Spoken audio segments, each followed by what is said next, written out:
Yun, good morning, good evening, magandang buhay, magandang araw sa ating lahat mga higala dyan, no? Panibagong buhay, panibagong vlog na naman. So nandito tayo ngayon sa Mandawi City, yung mga binablog natin na mayroong mga buy one take one. So as of now, ito yung mga nakikita nyo, no? So nagkaubusan na din yung mga unit ngayon. So ito yung mga stocks ngayon. So ipapakita ko sa inyo. Bago natin ipapakita, magpipray lang tayo. Lord God, maraming salamat po sa biyayang binigay niyo po sa amin sa pang-araw-araw. Gabayan niyo po ako, Lord, para makapagpatuloy kami sa aming mga mabubuting ginagawa. Ganon din yung mga subscribers, yung mga viewers ko, para po makapagpatuloy kami sa bawat isa namin na ginagawa. Itong lahat ay alay sa iyo. In Jesus' name, I pray. Amen. Alright, so shoutout sa inyong lahat. Wala nang intro-intro, wala nang outro. Siyempre, ipapakita ko sa inyo. Ito, mga higala, mayroon tayong Daihatsu dito. No, minivan sa mga nagtatanong dyan, nag-update ng Daihatsu. Ito yung mga Daihatsu na dating sinisale na buy one take one. As of now, hindi na po to buy one take one, no? So tingnan lang natin to magiging kasama ba ulit to sa sinisale nila, no? So ipapakita ko ngayon yung mga unit na hindi mo na mga kasama sa sale, mga higala. So mayroong mga ika nga hinog para sa mga surplus na mga naghanap dyan, no? So mayroon ditong DE64W ito. Silipin natin yung kanyang loob, no? Ayun, no? So naka right hand drive pa po yan, mga higala. So hindi pa po yan naka-convert into left hand drive. Sa mga nagtatanong naman dyan kung magkano yung right hand drive conversion to left hand drive, depende po yan, no? Kung saan kayo magpa-convert. So mostly dyan medyo nagmahal na ngayon. Depende din kung mayroong katulad nito, full welded ba or hindi ba kasama i-weld. Tapos aircon na ba, naka-sit up. So kapag as is running converted naman, medyo nasa abutin yan mga 50,000, no? So kasama na po yung mga registration dyan at saka yung iba pang parts, kasi mostly dito mayroon naman yung hindi naman talaga yan perfect kasi surplus yan, may mga kulang-kulang na mga parts. So sila na yung magpo-provide yung mga mag-aircon, mag-convert dyan, no? So napakaganda nito, oh. Yung mga Daihatsu, ito yung mga interior nila, no? So ayun, so Daihatsu Atrai or ito mga higala automatic. Ito yung kanyang panel gauge, no? Ayan, so push button na din to sa mga nagtatanong dito. Automatic, ayun. So tingnan natin, no? Ayan. Alright, so ayun mga higala, ito yung mga stocks nila ngayon. So sa presyuhan naman ngayon, dati binabay one take one to, ngayon nasa presyo nitong as is where is nito, or ganito lang CKD, magiging CKD pa din to kasi hindi pa naka sa right hand drive. Mabibili niyo to sa 120,000 pesos is, no? So kayo pa yung magpa-convert nito. Pero depende, pag i-sell to, magiging kasama to sa sale, so maging mababa na naman to. Ayan, no? 4x2, 4x4, diferensya po yan ang mostly nasa 10,000 pesos. Pinakamalaki na yan yung Atray, no? So original pa lahat yan, yung kanyang upuan, no? So ito yung kanyang loob. So medyo lang, papasilip ko na lang sa inyo. So mayroon din siyang center console, copy holder. Ayan, no? Sa itaas, ito ceiling, i-detail nyo lang yan. So ayan, voice over lang tayo ngayon, mga higala, kasi napakainit. Okay, so pagpunta natin again sa mga nagtatanong kung saan to, sa Mandawi. Okay, ayan, oh. Ito yung mukha, yung drill na wala, kulang. Okay, so mayroon din tayong mga pick up dyan ng mga carburetor type, scrum type, naka-cut eye siya, no? 4 speed or 5 speed. Ayan, so yung presyo naman dyan is nagtaasa na ngayon, nasa na 140, 130 as is pa yan. So kayo pa yung mag-convert, depende kung maramihan naman yung bibilhin niyo dito, siguro maka discount kayo. DE16, no? So magtatanong DE16, yung presyo dyan as is, okay, as is running, pwede nyo makuha na sa mga 200 with registration na yan, okay. Yan, oh. So scrap, ang daming unit na nandito. So ito yung mga bagong dating mga higala, no? So hindi pa to kasama sa sinisil. Yung sinisil medyo nagkaubusan na, every Friday lang. So ngayon ano tayo ngayon, Saturday tayo, so kahapon sinisil nila. So dami-dami ding bumibili kasi napaka baba na yung presyo, at saka hindi naman lahat basta maganda pa naman, goods pa naman yung mga makina doon, ano? Ang importante yung under chassis makina, yung mga parts kung mayroon mang mga ilan na missing, madali lang yan Okay, mayroon tayong 3 layer. Ayan o, 3 layer na smiley sa halagang 180,000, no? Ayan, so ayan sa mga higala. Kayo pa yung mag-convert. Ito yung kanyang loob.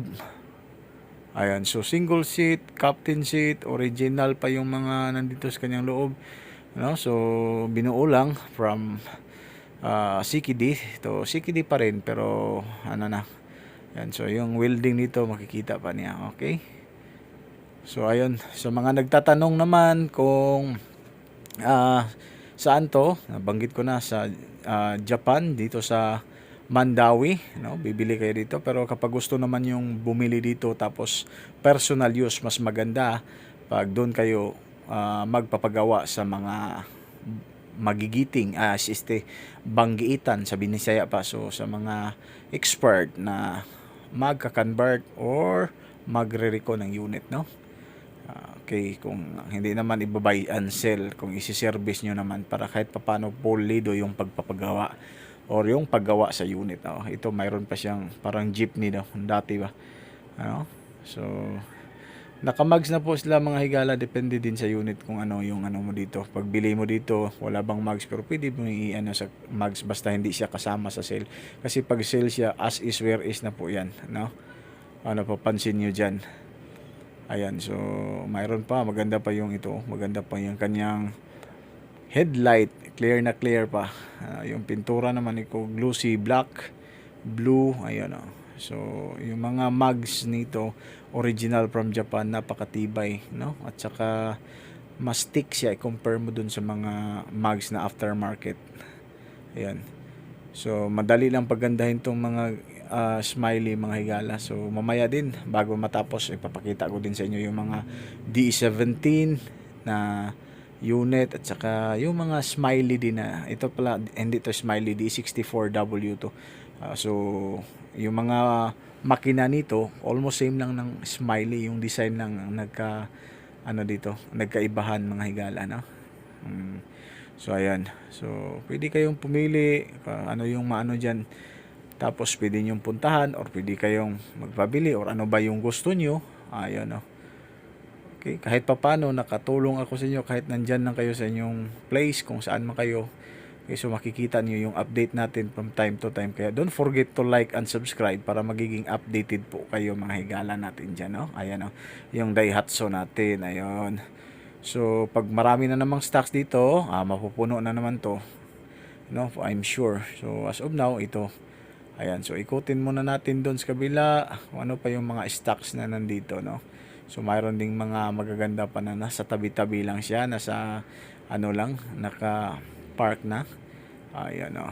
So ito mga D63, ito mga D63 natin, mayroon makukuha ng 130, 120. Picturean ko lang dito para pang thumbnail natin. Ayan. Okay, so ayun siya mga higala natin. Sa mga higala natin nakapunta na dito at saka nakabili na, maraming thank you sa inyong lahat at salamat sa panonood nyo. Dahil dyan nakabili na kayo at sana ay nag-enjoy kayo sa nabili nyo sasakyan at satisfied kayo naman. Alright, no? So puntahan pa natin doon kung ano pa yung mayroon doon mga higala natin. Alright, so tingnan nyo lang mabuti ang matapos tong video na to, kung ano man yung makikita nyo dyan, oh. Ayan, oh. So ito maganda to, goods na goods to pang pamilya, no? Ito, so yung mga chrome grills na yan pwede naman yung mabili yan sa aftermarket or doon sa tawag nito, bilihan kung saan sa marketplace, no? Ayan. So ang importante dyan yung makina at under chassis. Again, yan yung palagi kong sinasabi sa iyo. Okay, so ikot tayo sa kabila, ipapakita ko din yung iba pang stocks ng mga 64 or yung mga 17. Ayan, dito mayroon tayong 17 dito mga higala na W, high rope, low rope. Tingnan nyo yung mabuti, yung maigi ng kanyang ano, white, silver.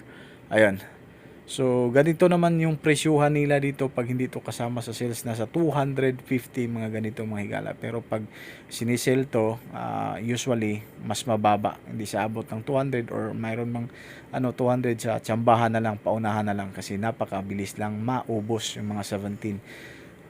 Okay, so nakamags na din siya. Ayun, So, ito din, naka-mags. Ayan po yung mga stocks ng 17. So, lahat na naman nakalinyada papunta doon. Mga 17, ST64W, ito lang muna yung stocks na mga dumating sa 17. No? So, yung daming stocks ngayon, yung mga 64W at saka Smiley 64. Smiley. So, yung mga 17, mayroong single sliding door, mayroon ding double sliding door, kaya mag-iba-iba din yung presyuhan dyan.